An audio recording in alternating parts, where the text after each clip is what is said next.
पावणारे, आमच्या रिपब्लिकन पक्षाची निष्ठा आणि अजेंडाला गालबोट लावणारे वेगळा अजेंडा त्यांनी आम्हाला दिलेला आहे.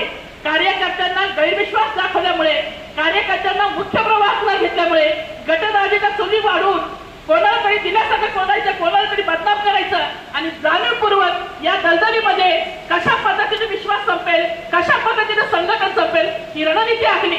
आणि याही पूर्वी आमच्या युत्या होत्या, काँग्रेसची होती, राष्ट्रवादीची होती, पण त्यावेळेस कमीत कमी सुरुवातीच्या काळामध्ये तरी आमचा पक्ष वाढावा, आमच्या पक्षाचं संघटन अबाधित राहावे, आमचे कार्यक्रम यशस्वी व्हावे म्हणून संबंधित स्थानिक नेतृत्व असेल, आमच्या युतीच्या संबंधित असणार किंवा राज्याचा असेल, शहराचा असेल, जिल्ह्याचा असेल, आमच्या कार्यक्रमाची जबाबदारी स्वीकारत होतं. फुल नाही फुलाची पाकळी मदत करून आमच्या संघटनेला बळ देत होतं. पण आजच्या तारखेला कार्यकर्त्यांना सोडा, पण पुणे जिल्हा असेल किंवा इतर जिल्हे असतील, तालुके असतील, शहर असेल, राज्य असेल, तुमच्या कार्यक्रमाला अतिशय जबाबदारी बोलते मी. आपल्या राज्यस्तरीय कार्यक्रमाला, जिल्हास्तरीय कार्यक्रमाला, शहराच्या प्रमुख कार्यक्रमाला, ज्या कार्यक्रमाच्या माध्यमातून आपण मीडियाचं लक्ष वेधून घेणार आहोत, राजकीय पटलावरती आपण भूमिका दाखवणार आहोत, अशा वेळेस त्या संबंधित लोकांनी ज्या पद्धतीने आपल्याला निग्लेक्ट करण्याचं राजकारण केलं, आपल्याला आत्मविश्वास संपवण्याचं राजकारण केलं, एकटं पाडण्याचं राजकारण केलंय आणि हे राजकारण खऱ्या अर्थानं आगामी येणाऱ्या काळामध्ये समाजाच्या हिताचं नाहीये. आणि म्हणून रिपब्लिकन पक्ष हा डॉक्टर बाबासाहेब आंबेडकर यांच्या खुल्या पत्रावरती आधारित पक्ष आहे.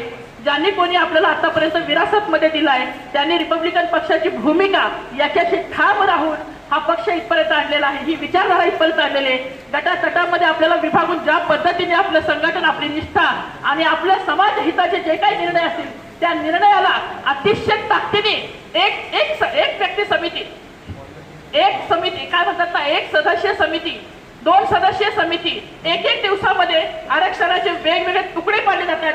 ज्या पद्धतीने अतिशय धोरणात्मक, अतिशय कटकारक तऱ्हेने आपल्या विषयी जे रणनीती सुरू आहे ती बऱ्यापैकी सामान्य नागरिकांना समजत नाहीये. एक सदस्यीय समिती नेमतात आणि तो निर्णय होतो आणि तो निर्णय सुप्रीम कोर्ट मान्यही करतो आणि आमचे हक्क दावले जातात. अशा पद्धतीने हीच चाललेली आपली मुस्कटदाबी.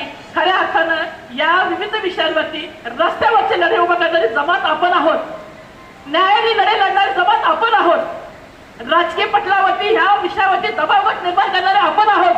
पण ज्या पद्धतीने आपल्याला वेठीस धरलंय, ज्या पद्धतीने आपल्याला नेतृत्वाला हाताशी धरून ज्या पद्धतीने आपल्याला संपवतात ही अतिशय धोकादायक आणि गंभीर बाब आहे. म्हणून विनंती करते राजाभाऊ यांना की खऱ्या अर्थानं तुम्ही आता या महाराष्ट्राचं नेतृत्व करताय, या महाराष्ट्राच्या आंबेडकरी चळवळीचं आणि बहुजन समाजाच्या हक्काचं रक्षण होईल आणि आपल्या सामान्य नागरिक जे कार्यकर्ते आहेत 30-40 वर्ष आंबेडकरी चळवळ रिपब्लिकन पक्षामध्ये ज्यांचं त्याग आहे, योगदान आहे, संघर्ष आहे, अशांना न्याय मिळण्याच्या दृष्टिकोनातून धोरणात्मक निर्णय घ्यावा. आम्ही तुमच्या निर्णयाच्या पाठीशी आहोत आणि आमच्या तुमच्या सोबतच आहोत एवढं ग्वाही देते. आणि मी जास्त बोलले त्याबद्दल दिलगिरी व्यक्त करते. थांबते. जय भीम, जय बुद्ध.